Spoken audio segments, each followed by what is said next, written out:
presenting. Hello and welcome back to AM Live. I'm Monique Grozade, and we have a really neat group of ladies that are going to talk to us a little bit about lactation.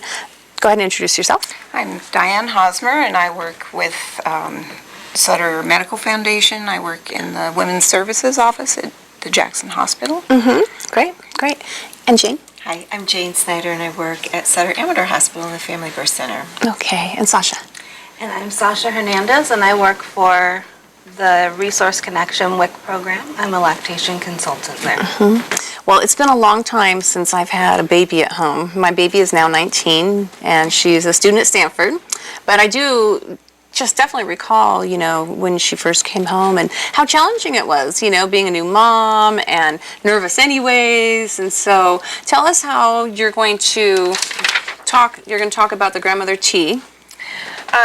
Yes, what we decided to do, because we have so many moms that we have dealt with, I worked in the Family Birth Center actually up until about a month ago, and so many moms would talk about, we would be teaching them things, but their parents knew what was appropriate when they were babies. So there was just a lot of disconnect between the mother and their mother or their mother-in-law. I can see that happening, sure. Yeah. So we just know so much evidence has changed. They've changed newborn care and different things that help newborns, especially in the area of lactation, but really in a lot of different areas. So even though we're all lactation consultants, we felt that it would be really helpful to develop this grandmother tea. It's really based on a program from Illinois, a WIC program that was done with the grandmother tea, but we chose to add in a lot of the other things more than just breastfeeding because there are so many different issues. And grandmothers have such a powerful voice within the family. They can help their sons, they can help their daughters, and sons-in-laws, daughters-in-laws with a lot of issues. So and then we also felt like the tea we all love tea, and we're all grandmothers and mothers, and felt like that would be a really good setting. It is. It's a nice way to bring, moms. Grandmothers or mothers. Yeah, moms together with their sons or daughters, and then gather some new information, because when my daughter was small, I had whatever problem, my mom said, well, go look in Dr. Spock. And I'm thinking, what does, Star Trek have to do with this? I mean, because there's a disconnect, it's a different generation. Exactly. So this is really neat how you're bringing it together. Good. And what else? So we just wanted to talk about some different things, why breastfeeding is important, because that is kind of what a lot of our teaching is about. And then some of the other activities that we do. So breastfeeding is important for so many reasons. Tell me why. One of the most important reasons I believe that most people think is the health benefits for both mother and baby. There's actually antibodies in the breast milk that help protect the baby from illness. There's research that shows that breastfed babies have a lower risk of asthma, diabetes, ear infection, obesity. Oh, really? And also for the mothers, they have a lower risk of diabetes as well, breast cancer and ovarian cancer. Wow, that's interesting information. I didn't know how beneficial it is for the mom, too. Oh, that's really neat. I do remember, that when you go home from the hospital, they send you home with some samples of formula. Is that still commonplace?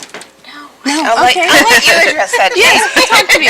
We're working at Sutter Amador to become a baby-friendly hospital, which means we have enacted 10 steps that are research-based that will help a mom and baby get off to a good start. And that was one of the things on the list, certainly, that we wouldn't give formula, because it sort of sends a message that this if is you're what having a problem in the middle of the night, just go get this formula. But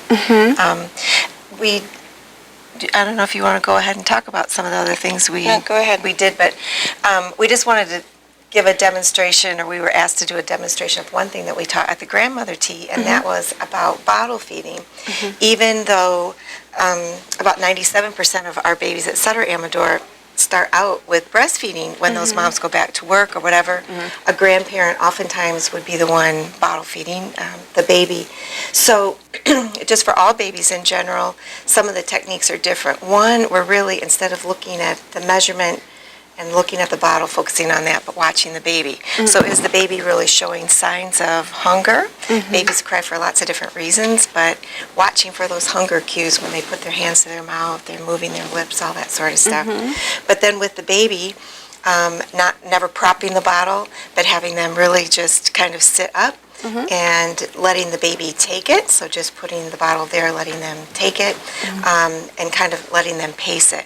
So instead of feeding them this way, and baby's almost needing to keep gulping to finish it, you're letting the baby by kind of tipping it back and forth. So that's a different Kind of go method. at their own pace, right? And then watching when the baby's really full instead of, well, you've got to finish You have to this finish amount. that, that's right. And that kind of plays into preventing childhood obesity in our country as well. Wow, there's just so much new things, you know, that they really weren't talked about 20 years ago. And Right. so I love this idea of the grandmother tea, bringing, you know, the generations together, and then the different things that we've learned that has changed in 20 years. And so the next grandmother tea, when do you expect that? We're planning to do it tentatively October 24th. It hasn't been solidified yet. Okay. We had it at the First Five building, and most likely we'll have it there. We may be alternating with the hospital, so the location isn't set either. And what types of It's- things did you do during this last grandmother tea? One of the things, we had it was catered, so it was catered beautiful tea, and we had a full tea. And basically what we did, we had several sections that each one of us taught, and they were pretty brief. Some of the things about why breastfeeding is important, and the things like Jane was showing. And then we would sit down at the table and eat, and we would have a table discussion at each time. We also had several different games and things going on. We had some raffles, we had prizes, we had different things like that. One of the things that we did was they had a choice. They could make a bracelet or a necklace with these different beads, and each one of the beads has, just to remind them of some of the topics that we use. Oh, okay. So each one of them has a meaning. The heart is about skin to skin. One of the things that they do now is they put the baby immediately on the skin. On the mother, right, to make sure that there's a, you know, connection there. Yeah. I think. Perfect. And so, skin to skin, they found helps to stabilize the baby. It does lots of different things. Really helps things. Just so we make sure we have their information, where do people contact you if they're interested in this tea? They would contact us they would call for the First Five building. Okay, perfect. Ladies, thank you for being on the show. Stay with us. We'll be right back. Okay. The segment you just watched and all of TSPN's programs